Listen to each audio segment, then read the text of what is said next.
Well, it's a very topical issue, this whole area of what to do with incidental findings. There are two ways that you could find incidental findings. One is truly by accident, so you happen to be looking in an area for something and you happen to see something else. And that's not unheard of in medicine, that's been happening, forever, and clinicians know how to deal with that. They would try and confirm things and would feed those back.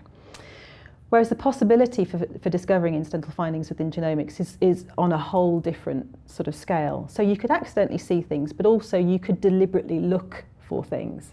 So that's the opportunistic genomic screening idea. The term incidental findings is used in both instances, whether it's an opportunistic screen or whether it's a truly accidental discovery. And there is no consistency on the way these terms are used internationally.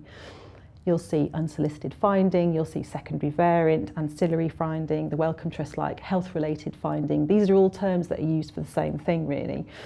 But it's this idea of having the sequence there.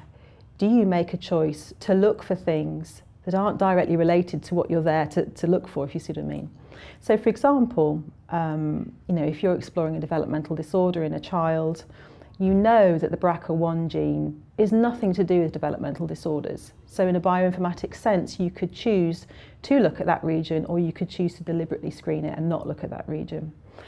And this is where consent and autonomy really is at the heart of what you do here, because you really only need to be doing what the patient or the research participant is happy for you to do. So within the DDD project, we're deliberately not looking at areas that we know are unrelated to developmental disorders, and we're not exploring those, we're not feeding those back. The patient knows that we're not looking at those areas and we won't ever be feeding those back. And that's an ethical standpoint that's been made here.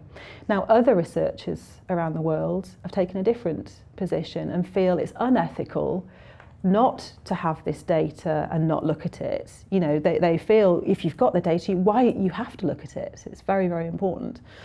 Whereas, given the problems of interpretation, given that this isn't the focus of the research project, big debate, what's the duty of researchers? Is it to expand what they do and look for things in addition to what their research project is about?